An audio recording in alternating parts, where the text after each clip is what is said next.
Bismillahirrahmanirrahim. Assalamualaikum warahmatullahi wabarakatuh. Perkenalkan, nama saya Ahmad Alfi, NIM X902300083385, bidang studi Bahasa Indonesia, PPG Prajabatan EPLTK Universitas 11 Maret. Pada kesempatan kali ini, mohon izin saya akan mempresentasikan seminar pendidikan profesi guru PPG Prajabatan Gelombang 2 tahun 2023. Yang saya hormati dosen pembimbing Bapak Dr. Muhammad Rohmadi SSM HUM, yang saya hormati penguji Profesor Dr. Sumarwati MPD, dan Ibu Kartikarini FIR SPD MPD. Baiklah, pada kesempatan kali ini dalam seminar pendidikan profesi guru ada 4 yang akan saya sampaikan. Yang pertama adalah review pengalaman belajar, yang kedua adalah refleksi pembelajaran yang dipilih, dan yang ketiga adalah analisis artefak pembelajaran, dan yang terakhir adalah pembelajaran yang bermakna. Review pengalaman belajar berisi tentang pengalaman-pengalaman belajar yang dilakukan selama menjadi mahasiswa PPG Prajabatan tahun 2023 gelombang 2. Refleksi pembelajaran yang dipilih adalah salah satu mata kuliah atau beberapa mata kuliah yang dipilih untuk direfleksikan, disimpulkan, kemudian disintesiskan bagaimana kesan-kesan dan pembelajaran bermakna yang dapat diambil. Yang ketiga adalah analisis artefak pembelajaran adalah bentuk-bentuk atau dokumentasi implementasi dari pembelajaran PPG Prajabatan yang dilaksanakan. Dan yang keempat adalah pembelajaran yang bermakna dan rencana tindak lanjutnya.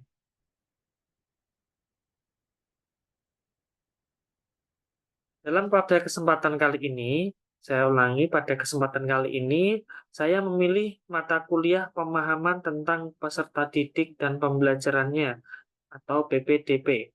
Adapun tujuan mata kuliah ini adalah bertujuan untuk membekali mahasiswa agar dapat mengetahui cara mengidentifikasi profil peserta didik dan memahaminya.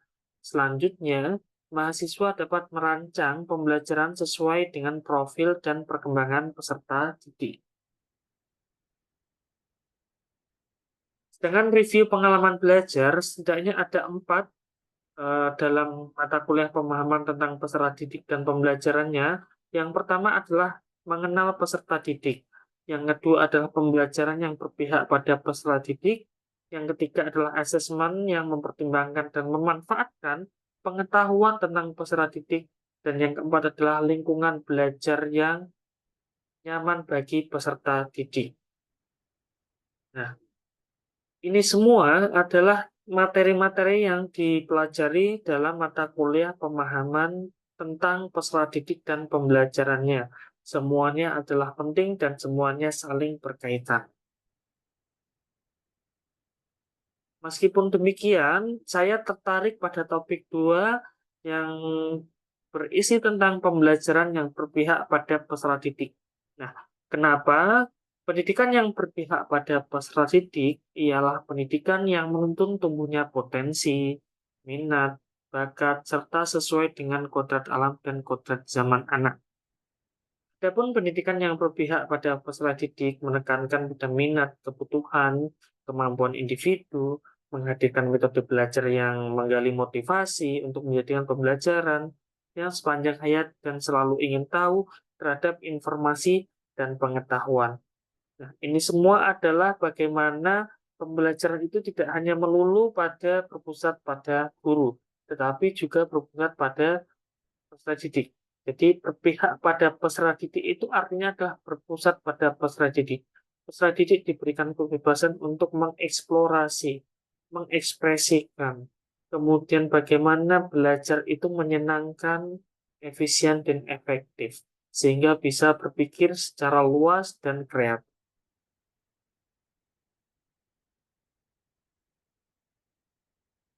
Pada tampilan ini dapat dipahami ini adalah salah satu bentuk bagaimana artefak pembelajaran yang dilakukan pada mata kuliah ini. Yang pertama adalah poster, yang itu adalah dokumentasi ketika profiling di kelas, dan yang ketiga adalah tugas kuliah aksi nyata. Nah, Ini semua bisa diakses melalui link di bawah ini. Nah, dari link ini dapat diketahui salah satunya adalah poster cara memahami peserta didik.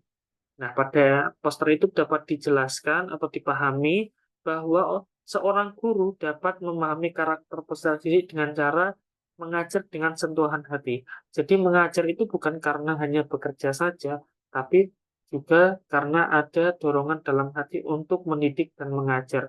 Bukan hanya karena niat untuk bekerja.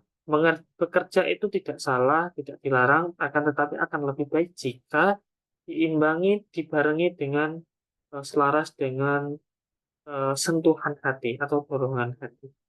Yang kedua adalah guru lebih open-minded atau berpikiran terbuka. Di zaman era digital ini, tidak ada guru yang berpikiran tertutup atau kolot, karena di zaman seperti ini, peserta didik pun akan berkembang wawasan keilmuannya, akan update sesuai dengan perkembangan zaman.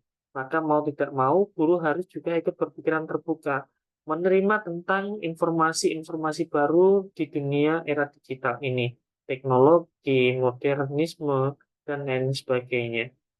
Dan yang ketiga adalah guru menjalin komunikasi dengan orang tua dalam pembinaan.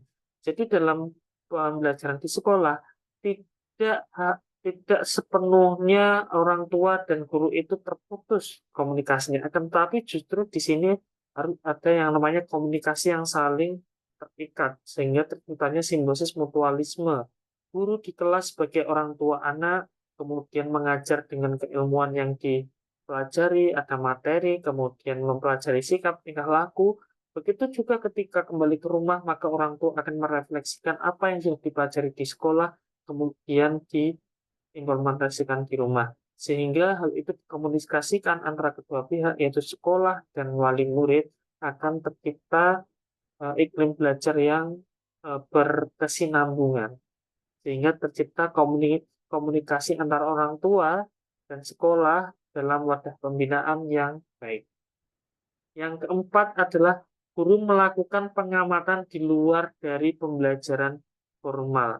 Guru melakukan pengamatan di luar dari pembelajaran formal. Artinya, guru itu melakukan observasi, tidak hanya di dalam kelas, tapi bisa juga di luar kelas. Misalnya field trip, study tour, dan lain-lain. Itu dalam rangka untuk menumbuhkan iklim belajar yang baik, tidak hanya di bangku kelas saja. Ini adalah hal yang penting, profiling. Kenapa ini penting? Profiling ini adalah peserta didik merupakan eh, profiling peserta didik merupakan proses pengumpulan informasi tentang peserta didik seperti minat bakat, kemampuan, gaya belajar, dan kebutuhan khusus lainnya. Profiling peserta didik membantu guru memahami keberagaman bakat, minat, dan kemampuan siswa, sehingga dapat menyesuaikan pendekatan pembelajarannya.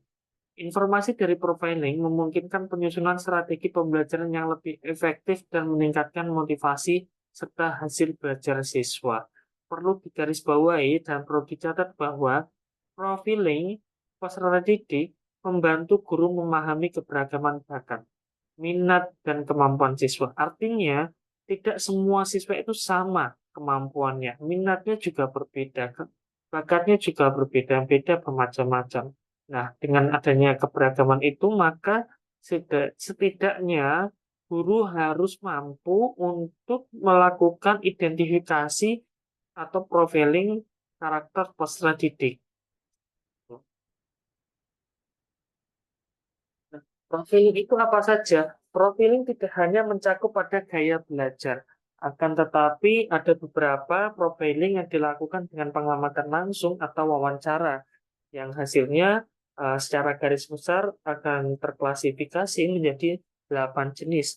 Yang pertama, etnik dan kultural. Bagaimana asal-usulnya anak itu? Apakah dari eh, lingkungan suku apa, suku Dayak, suku Madura, suku Jawa atau apa. Ini kita harus mengetahuinya karena kadang etnik atau kultural itu mempengaruhi eh, sikap atau istilahnya karakter siswa itu sendiri. Dan yang kedua adalah status sosial. Status sosial di sini bisa jadi adalah bagaimana latar belakang kondisi ekonomi keluarganya.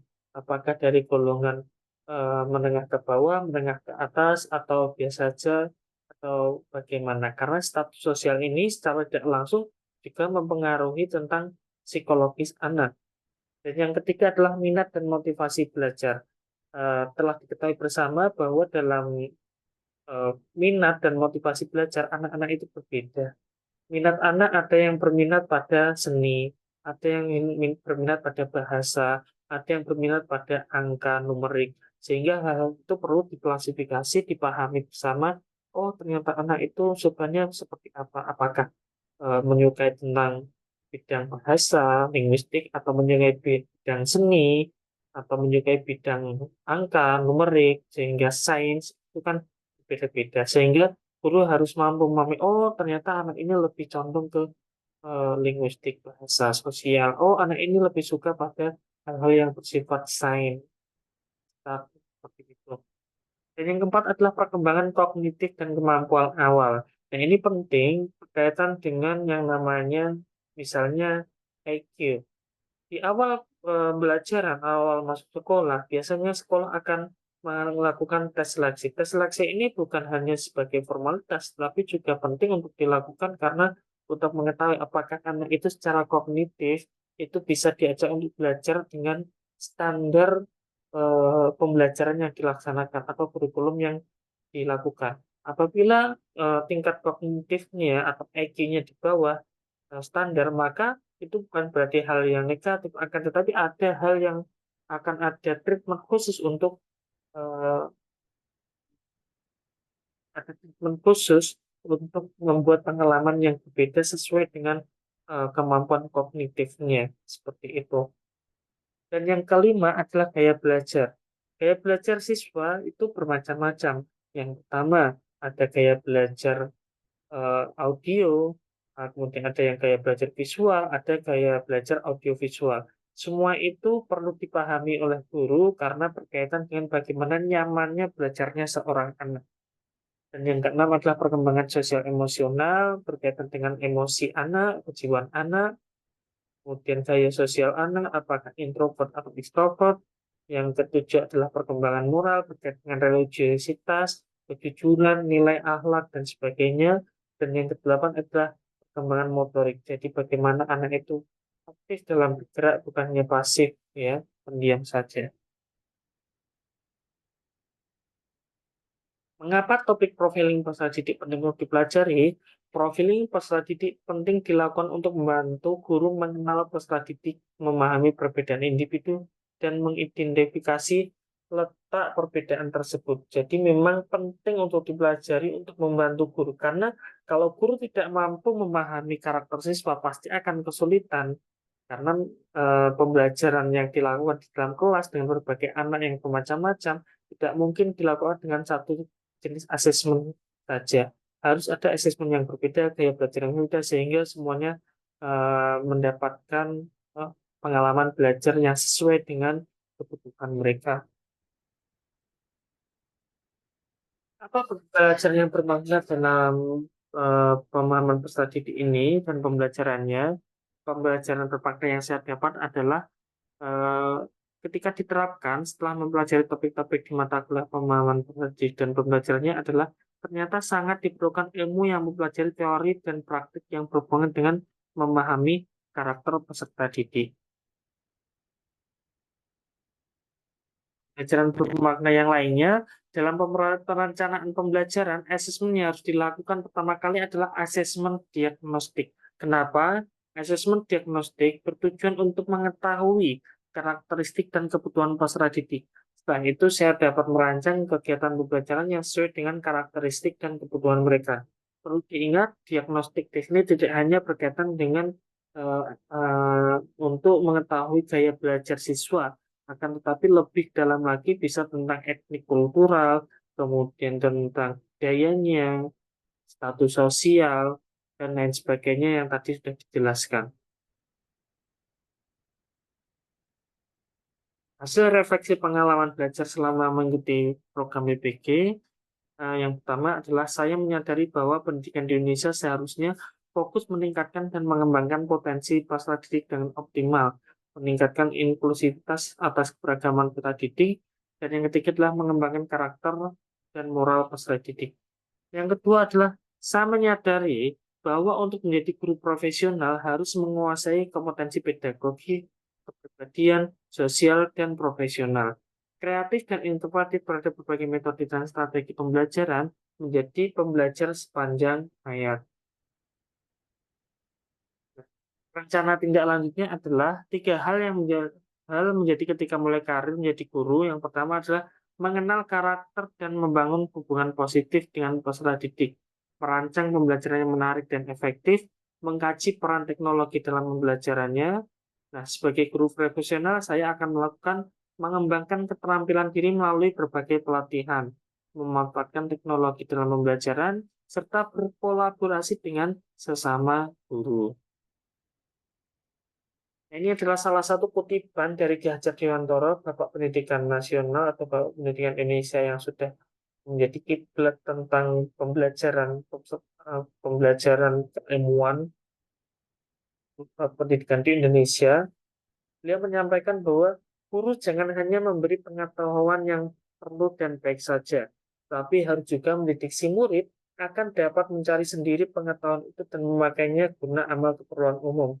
Pengetahuan yang baik dan perlu itu yang manfaat untuk keperluan lahir, batin, dalam hidup bersama.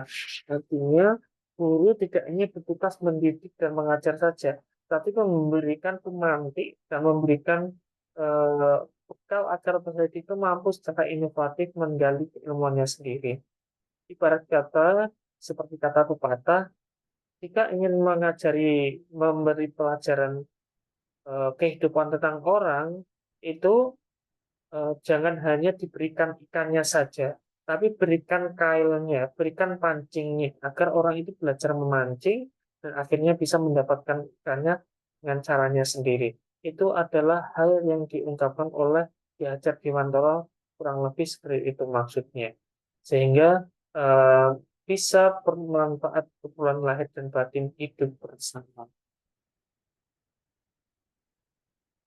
Demikian presentasi seminar profesi guru yang dapat saya sampaikan. Kurang lebihnya mohon maaf. Semoga dapat bermanfaat. Terima kasih. Wallahul muwaffiq ila aqwamit thoriq. Wassalamualaikum warahmatullahi wabarakatuh.